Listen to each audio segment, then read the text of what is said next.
Okay, so the last time around we had an IPA. I'm going to do something distinctly different from that. So I'm going to open up Drowned New York Lands Slow River.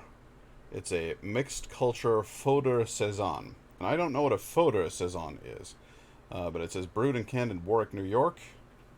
Probably pronounced Warwick here, but because I really like the short actor Warwick Davis, I pronounce it that way. But let's see here. Yeah, Slow River, Brett Oak, Time, Slow River Saison. This is the can art for Slow River Saison. Slow River, that real slow river. You must drink something, so drink a Saison. I don't know what I'm doing anymore. But let's go ahead and check it out. Crack that can real carefully, or you could end up with it on your face. Pour it in. Oh, it's almost clear. What is happening in my glass? Oh no. Oh no. That's starting to smell pretty sour. I do worry, because I love a good Saison, but that's smelling pretty sour. And it's looking pretty reedy here. I don't know if this is going to get the job done. This might be one of those ones where we wind up pouring her out. I don't know. Is it worth it? We'll find out. Oh, yeah, and the head evaporates almost instantly. It's absolutely breaking down very, very quickly. This is reminding me a little too much of the chemical nature of that pickle monster we had. Very yellowy, very kind of piss yellow. Unappetizing to look upon. The smell says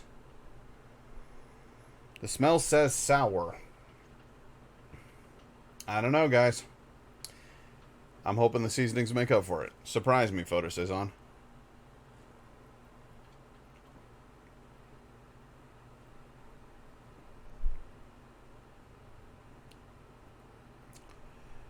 Well, it passed the first test. I didn't go blind. And it passed the second test. I can swallow it.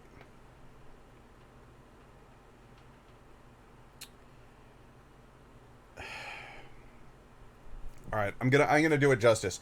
I don't like this. I do not like this Slow River Fodor Saison.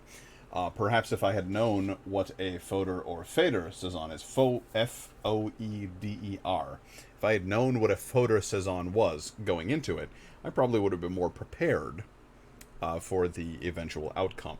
But what I will say is that this is thin and watery.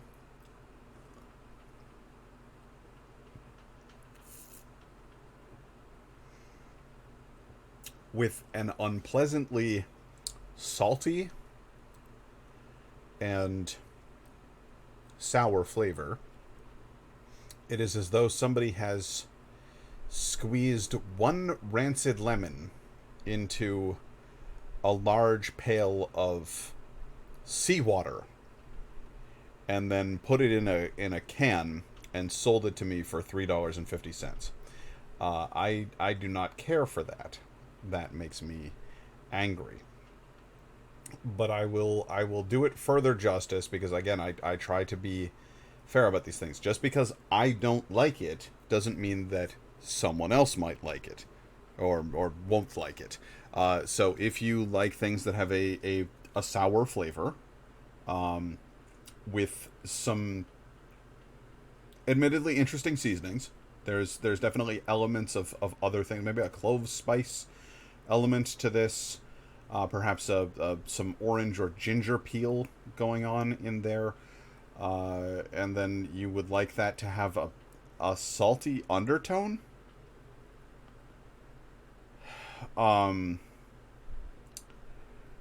Like it's an extraordinarily hot day, and you have actually sweated down your face, and some of that has dripped onto your lips, and you've licked the salt off of your lips. You went swimming in the ocean, and you've licked the salt off of your lips. But no, you have to go one step further. You went swimming in the ocean, and then somebody, just to be an asshole, squeezed a lemon on you, and then took a bunch of clove dust and went in your face. And you're like, fuck! And then licked your lips for reasons that I personally can't comprehend. This is the final result of that series of events. This is not a beer for me, but this might be the beer for you if you're into that. I'm going to pour this out now. On my scale of is it worth it, the answer is no. This beverage is 4.2% alcohol by volume. It's a tall boy. That ain't no little can there. And I would not want to disrupt my system with that. So I'm going to get rid of it, and then we're going to grab a drink that I would like. Oh, now we know.